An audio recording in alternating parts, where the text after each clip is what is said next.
Okay, here's a leak. Refit it and relet it.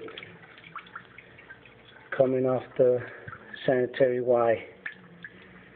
It's a closet bend. Gets teed on into the main.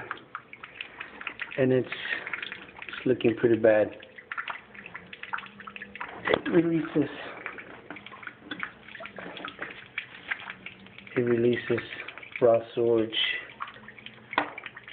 down into the floor.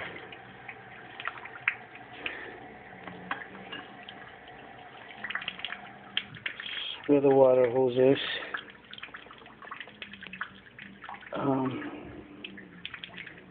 See that 2x3 over there is leaking. So this whole sections have to come off. I'll relocate. Once again, a 4-inch closet bend that needs to be refitted, reletted.